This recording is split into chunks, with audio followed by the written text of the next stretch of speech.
Cosmos y caos, orden y desorden. Eso es lo que significan esas dos palabras griegas. Aún hoy nos sobrecoge la deslumbrante belleza de un rayo y el estremecedor rugido del trueno que le acompaña. La naturaleza nos sigue sorprendiendo con estas manifestaciones espectaculares, como seguro que sorprendió a nuestros más remotos antepasados. Sin embargo, hoy sabemos que no se deben a la ira de los dioses, que son fenómenos naturales sujetos a unas determinadas leyes físicas, que nada tienen que ver con la cambiante voluntad de ninguna divinidad. Aunque no seamos capaces de predecir dónde y cuándo se va a producir la siguiente tormenta, al menos sabemos por qué y cómo se produce. Hemos puesto un poco de orden en el aparente caos de la naturaleza. La ciencia derrota de nuevo al mito. La historia de la ciencia se reduce a esto: una lucha eterna por descubrir el funcionamiento de la naturaleza, un intento interminable de poner orden en el caos. Y las matemáticas van a ser una herramienta imprescindible. Contar y medir son, junto al uso de la palabra, seguramente las primeras actividades inteligentes del ser humano. Las dos ramas más antiguas de la matemática, la aritmética y la geometría, tienen su origen en la noche de los tiempos. En algunas cuevas prehistóricas, el hombre de Cromañón nos ha dejado muestras inequívocas de las primeras manifestaciones de la aritmética. Las muescas en los huesos o las pinturas de rayas en las paredes constituyen las primeras manifestaciones escritas del arte de contar. Los egipcios eran auténticos especialistas en el arte de medir la tierra. Las inundaciones del Nilo les obligaba a trazar las lindes de los campos año tras año. Medir la tierra, eso es precisamente lo que significa la palabra geometría.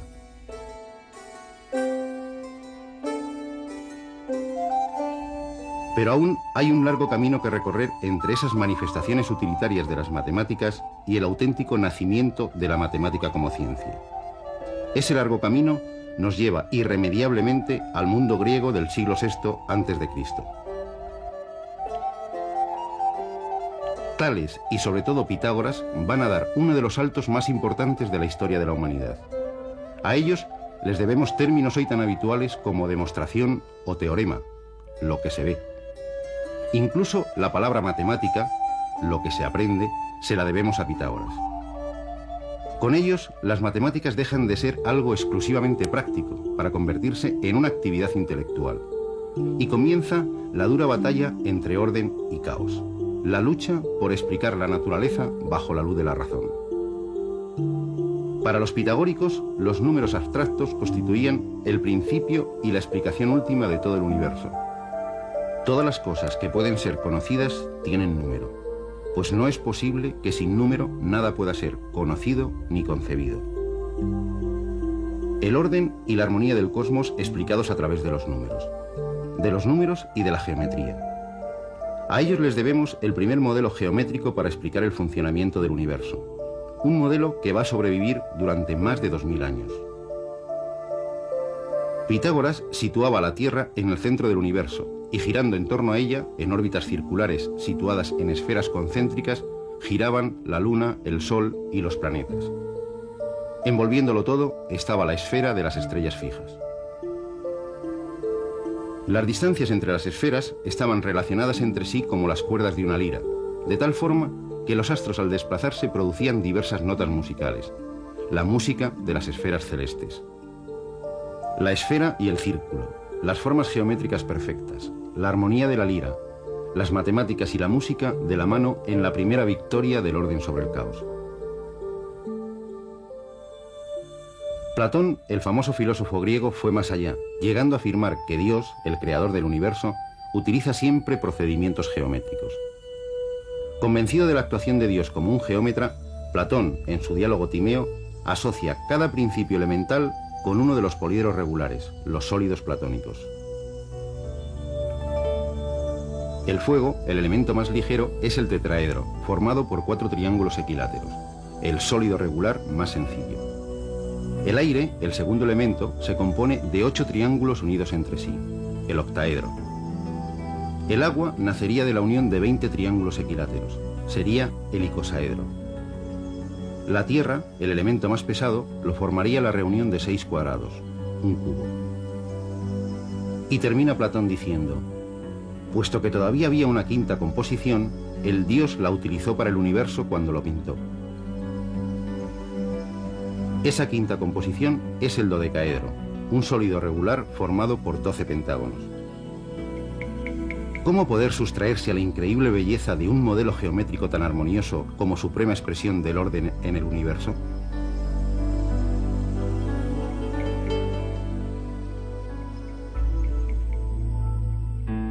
Muchos siglos más tarde, Johannes Kepler, cautivado por la idea de Platón, seguiría defendiendo uno de los errores más hermosos de la historia de la ciencia: que las órbitas de los planetas estarían diseñadas de tal forma que las esferas que las contuviesen encajarían exactamente en el interior de los sólidos regulares, metidos unos dentro de otros. Unos años más tarde, él mismo se encargaría de hacer saltar por los aires esta bella revelación, al descubrir que las órbitas planetarias son en realidad elipses. Unas formas geométricas, los sólidos regulares, eran sustituidos por esta otra forma geométrica, una de las cónicas investigadas por Apolonio de Pérgamo. El modelo había perdido en belleza, pero había ganado en simplicidad. Dios seguía siendo un geómetra. Más tarde, Galileo lo expresará de forma contundente. El universo es un gran libro escrito en el lenguaje de las matemáticas, siendo sus caracteres triángulos, círculos y otras figuras geométricas, sin las cuales es humanamente imposible comprender una sola palabra. Sin ellos, solo se conseguirá vagar por un oscuro laberinto.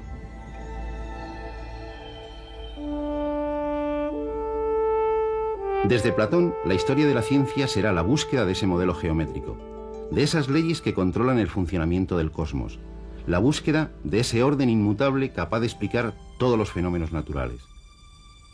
La comprensión y el dominio de la naturaleza al alcance del ser humano.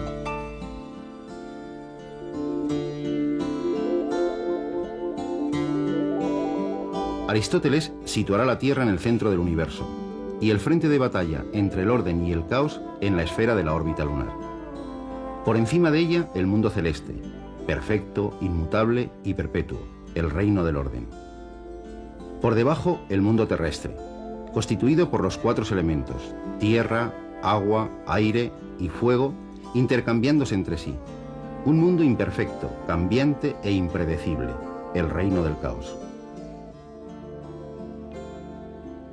Pero algo viene a romper esa armonía perfecta del mundo ideal por encima de la Luna. Los planetas conocidos describen órbitas erráticas sobre el fondo de estrellas fijas. De hecho, el término planeta significa errático o viajero. A veces, incluso parecen retroceder en sus órbitas. ¿Cómo encajar estos hechos con un modelo geométrico ideal? Aristóteles recurre a un modelo físico basado en esferas de éter en las que se mueven los planetas. Estas esferas están contenidas unas dentro de otras, en continuo movimiento, y se van acelerando o frenando unas con las otras. La única esfera inmóvil es la última esfera, la de las estrellas fijas. Este complejo mecanismo necesitaría, según Aristóteles, 56 esferas distintas para poder explicar los movimientos aparentes de los planetas. Por desgracia para la ciencia, este modelo, basado en la esfera y el círculo, permanecerá intocable durante 2000 años. Los matemáticos y astrónomos tendrán que crear auténticas filigranas matemáticas para hacer encajar las observaciones del movimiento de los astros con el modelo aristotélico.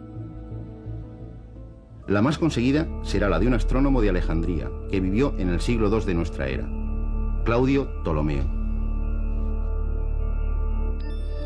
Su obra, Síntesis Matemática, pasará a la historia con el nombre de la traducción árabe, el Almagesto, que significa el muy grande. Para explicar el movimiento de los planetas respetando la idea de que solo se pueden mover en órbitas circulares, Ptolomeo va a inventar un ingenioso modelo geométrico, los epiciclos y los deferentes. A cada planeta, incluidos el Sol y la Luna, les asigna un círculo imaginario llamado deferente. La Tierra está en el interior de ese círculo, aunque no necesariamente en el centro. El planeta girará en un nuevo círculo llamado epiciclo, cuyo centro será un punto del círculo deferente. Al moverse el centro del epiciclo a lo largo del deferente, el planeta se acercaba o se alejaba de la Tierra, lo que explicaba a la perfección los cambios de brillo de un mismo planeta observados en distintos momentos del año.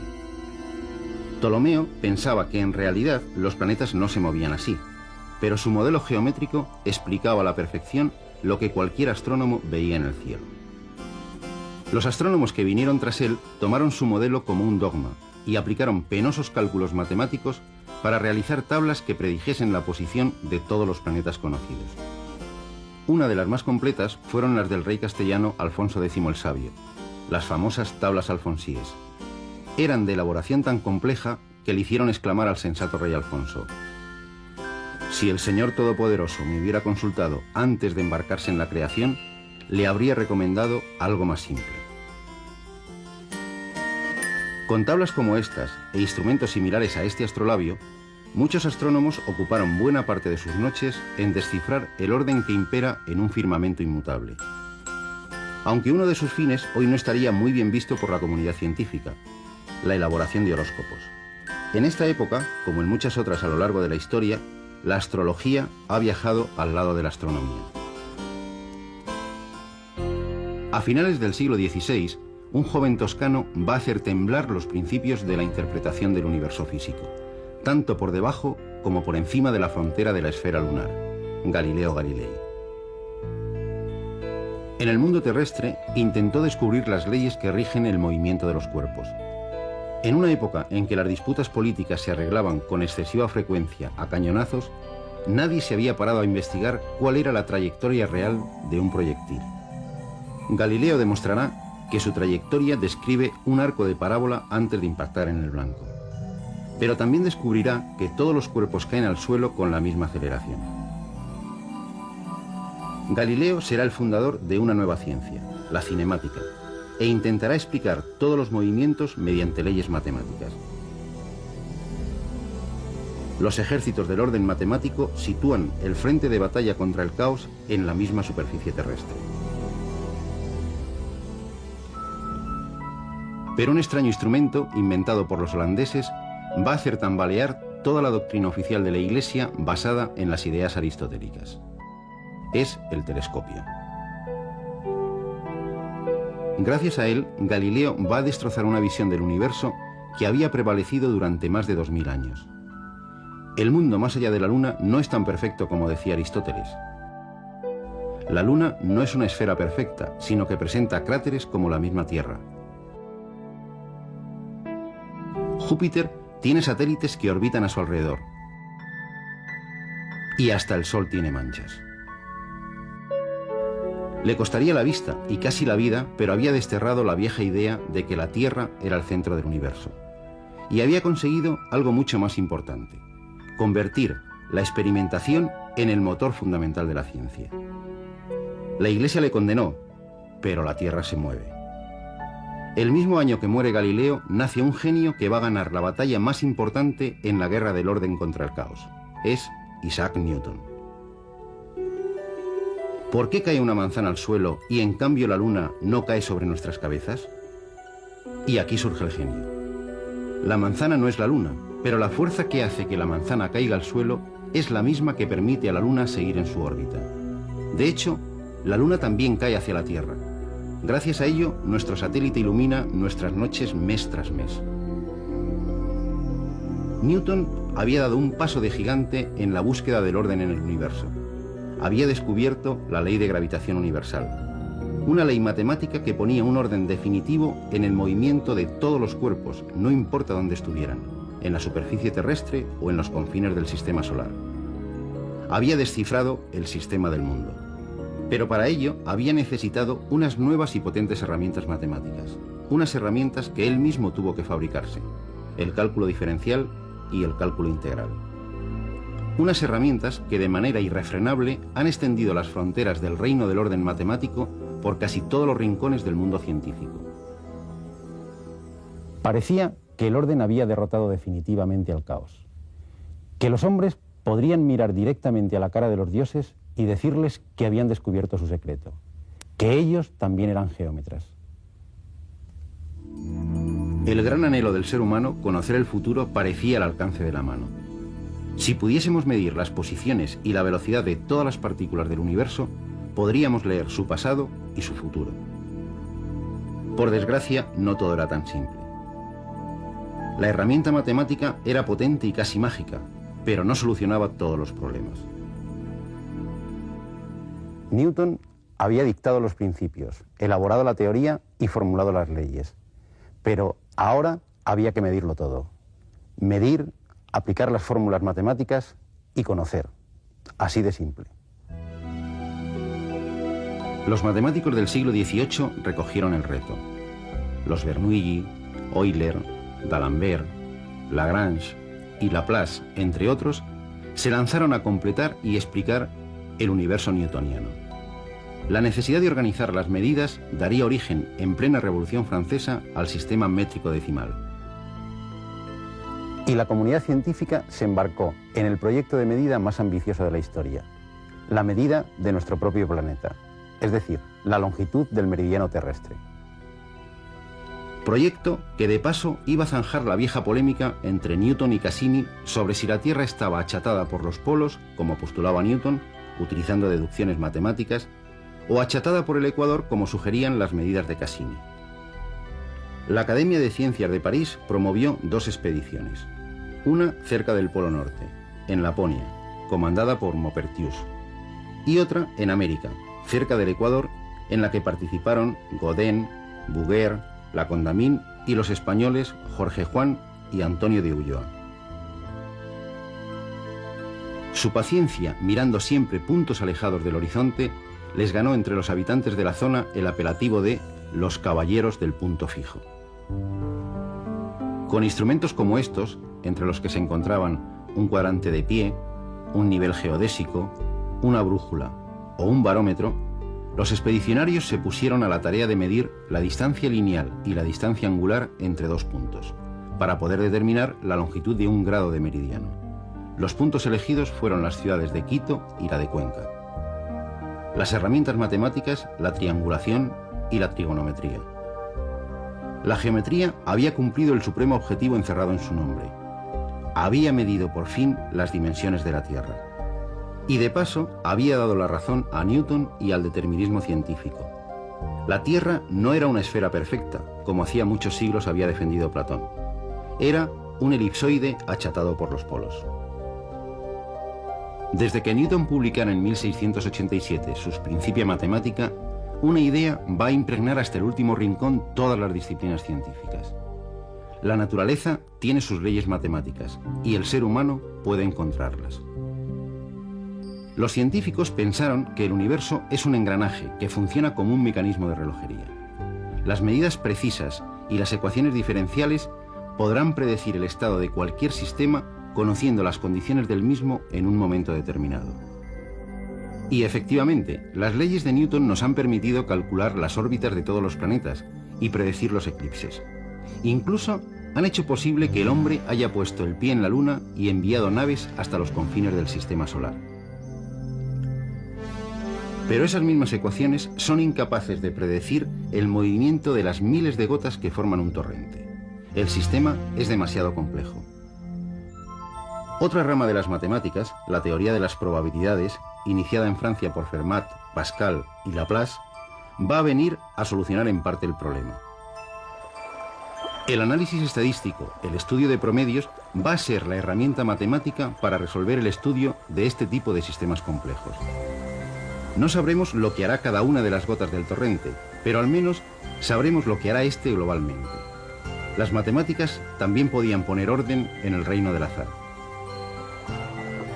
Sin embargo, ¿quién puede predecir cuándo y dónde se producirá un torbellino en una corriente de agua? ¿Cómo bailan las llamas de una hoguera? ¿Cuándo y dónde se formará una tormenta? Decididamente son fenómenos al otro lado de la frontera del caos. Pero las matemáticas no se han detenido ante esta nueva frontera. Han buscado, y lo que es más importante, han encontrado manifestaciones de orden incluso dentro de los fenómenos en apariencia caóticos. El desarrollo de la informática ha abierto la puerta a una nueva geometría, la geometría fractal, la geometría del caos. Una nueva herramienta matemática que los ejércitos del orden han introducido en el corazón del territorio enemigo, del reino del caos, un territorio más extenso de lo que sospechamos.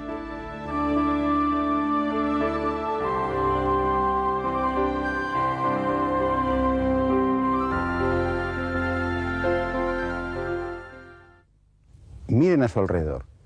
El batir de las olas en un acantilado, las nubes que pasan sobre nuestras cabezas, la evolución de una plaga de langostas, los vaivenes de la bolsa, nuestra atmósfera e incluso nuestro sistema solar son sistemas caóticos. En contra del sueño de Newton, la naturaleza tiene una componente caótica más fuerte de lo que sospechamos. Caos y orden, orden y caos. ¿No serán en el fondo las dos caras de una misma y maravillosa moneda, la naturaleza?